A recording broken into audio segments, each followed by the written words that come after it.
I completely lost myself in that relationship. I wasn't being true to me. I was being true to what everyone else needed, but I definitely wasn't being true to who I am and who I wanted to become. I honestly felt like I couldn't soar without it being an issue. I felt like the more I soared, the more the issues came in the house because I guess it was an ego battle, but I just felt like I had to stay limited. I felt like I couldn't go as hard as I want to, and that's bad. So, you know, you don't realize how much you bend and reserve yourself when you are in a relationship because you don't want any chaos, you know? Um, I like to move on in love. I like for, if it didn't work out, it didn't work out. There's no hard feelings. Um, you want everyone to find happiness, especially when you know that person is just not for you. I'm all for happiness. My biggest thing is if it doesn't go well with the parents, the father doesn't get along with the mother or the mother doesn't get along with the father, it is not about y'all. Y'all have committed to a child or children, and it is in the best interest of the child that they have both of their parents present. Um, there is no need to move out of spite because one didn't get their way, and it is not the child's fault that it didn't work out. So I believe in doing what's best for the child and having the child have both their parents in their life consistently. Um, no one comes before the children, no. And when you dismiss yourself from a child's life because of spite and you're choosing to be selfish, that speaks enough for your character to have me disgusted on behavior. And it definitely has me go to a place of questioning why did I make this choice to do this if it was going to harm my children. This year, I had to watch my daughter suffer. I had to watch one of my children suffer because of a foolish decision that their dad made, and it was heartbreaking to watch. And I had to watch her go through heartbreak of feeling abandoned because of a foolish decision. And she's older now. They're at an age where I'm teaching them to navigate through their emotions as I am mine. And so we're learning together. But I'm teaching them how to make decisions on their own that's going to suit their needs, not mine, but theirs. And um, never neglect your kids for anyone. That is something that will always come back and haunt you. And I just want to always be loyal to my children. And this year was hard because I had to watch one of my children suffer. It hurt them tremendously. And just to watch my child hurt like that, and I can't respond the way I would like to respond was very hard for me. So I would say I learned discipline, a lot of discipline this year, but do right by these kids because all you're doing is creating a generational curse of hurt, abandonment, and what happens is you create a hole in their heart and they become angry adults. So we don't want that. We want children that's going to operate with love and be lovable adults. Get it right. Get it right. Um, and let's not do the spitefulness and take it out on the children. It's not fair to them, right? So I just say to all the parents out there, leave the babies out of the chaos and just communicate. You know you have children. Please take care of the children. No one should have to force any parent to take care of their child. That's foolishness. I distanced myself from some friends. just crazy stuff. Like, I distanced myself from some friends, and much needed, because you never really know how mad people or how they really feel about you until they get upset. You be like, what? Where did that come from? It came because you already felt it. That's where it came from. Yeah, I had to distance myself. So let me tell y'all this story, right? I am not, I don't care what it looks like, but I've never been one of those females that pursue another woman's man. I don't do that. I don't stand for that. I really do operate out of respect. Um, so I was friends with someone, and I knew she was dealing with this guy, and he would be very, very flirtatious. Like, he wasn't like that when he was with her, and he would see me around her, you know. And so, but when she wasn't around, he would be real flirty. So it just made me feel very, very, and it's all good because we made peace with it, right?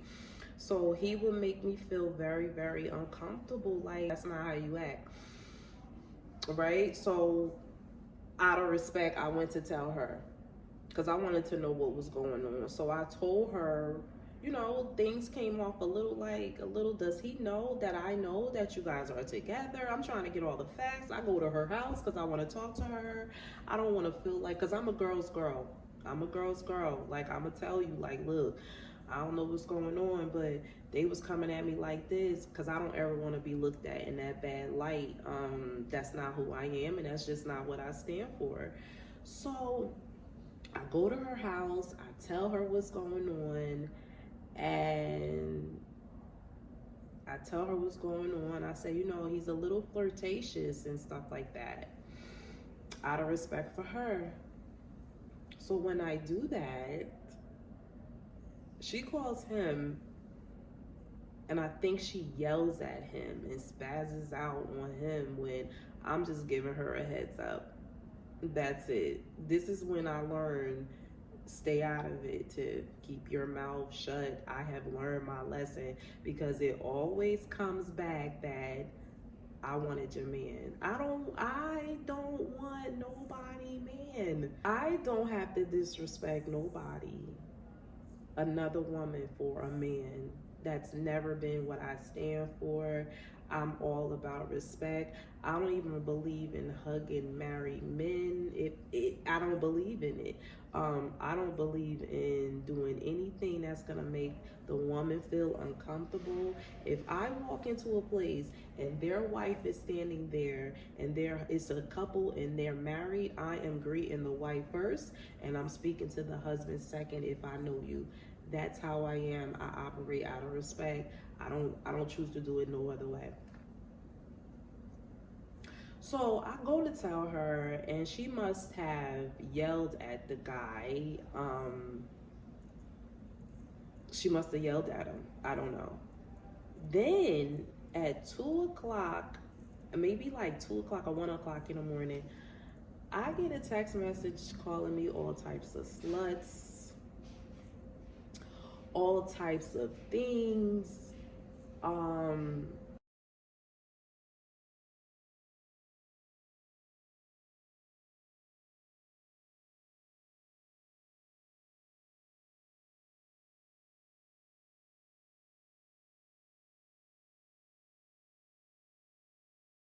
That, and mind you, my mother was going through health issues, and I see a text like that, knowing I was a friend to you, and I was really trying to inform you of something I thought that was shady happening, but some way, somehow, it all turned out to be, um, it was my fault. It was my fault. And however it looked and however he said it, it turned out to be, he twisted it. And I didn't like that. I didn't like it. But it also showed me that in the back of your head, you thought I was already like that. I'm reading the text. Mind you, I'm hurt. I'm hurt because I'm like, where's all of this coming from? I was trying to help you for it. I was so confused and hurt. I really wanted to go to her house.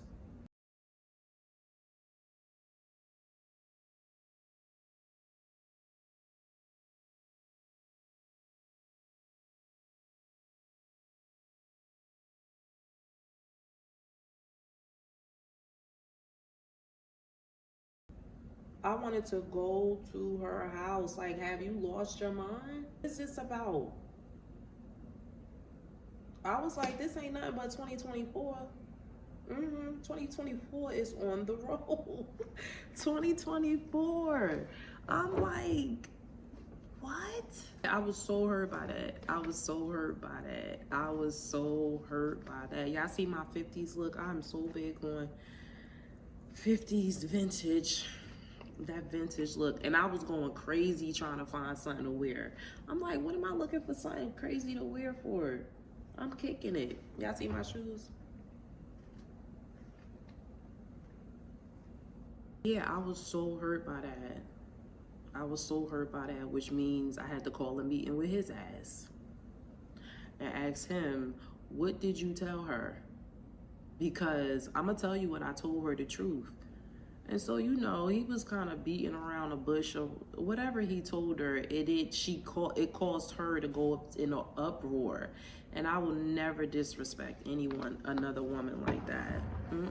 Me knowing that if I don't know, you can't blame me for not knowing. But I would never disrespect a woman like that, another woman. And I really did look at her as a friend. And to be disrespected like that hurt me, so you had to go. That hurt me. That hurt me a lot because all that meant she was too quick to blow up. She was too quick for it. So which means you was already thinking that in your head. And don't get it twisted. I mean, I wasn't surprised because when I would come somewhere, I would see the look she would give me on the low, the side eye. Watch them side eyes. Watch them side eyes. I'm trying to tell you. It's never going to steer you wrong. I saw them side eyes and I ignored it. Once again, red flags that I chose to ignore. But yeah, 2024. I'm so grateful I got through it. I'm so grateful that God kept me through those hard times. Like, I would have never thought I saw a year like that, but it made me, like, I feel so liberated. I feel so strong. I feel so connected to God. I feel so protected because God has been showing himself to me all last year. And I will encourage everybody, take a year to yourself. Mm-hmm. Take a year to yourself, isolate yourself. If you are about elevation, dig deep into you so you can find what's your purpose on this earth. We are living in times where we're just living. We're not even living who we are supposed to be. We're living who we were groomed to be. No, find out who you are. Find out what your purpose is so you can live it, because that's when the journey starts, when you're living in your purpose. And I can honestly say at this stage in my life, I don't have no hate in my heart. It all had to happen to happen. It all had to happen to get me here, to have me feeling strong and finding self-love and learning to tap into me more. You cannot possibly love anyone unless you truly, truly love yourself. How do you love yourself? You got to spend time with yourself. You can't fill somebody else's cup unless yours is filled. You pouring from an empty cup, it's gonna cause chaos, hate, resentment, and that's just not how I choose to live my life. You know, I want to be happy, so I had to purge. It's no one's responsibility but mine, to purge myself. Um, and I'm here, and I'm grateful, and I'm so ready for this new chapter in my life. Um, I'm a certified coach, and I've always been coaching people, but I'm so ready for it. I want to give people a different perspective on life, like living your life. Live the life that you were meant to live. We were not all meant to live the same life. We all have different journeys, we all have different paths, we all have different lessons to learn, and it is all meant for us to learn it and share it. So, and one thing about it, don't ever look down on anyone's journey. It's not for you. It's not for you to look down on it. You know, learn from it, move on from it, and accept the fact that it had to happen.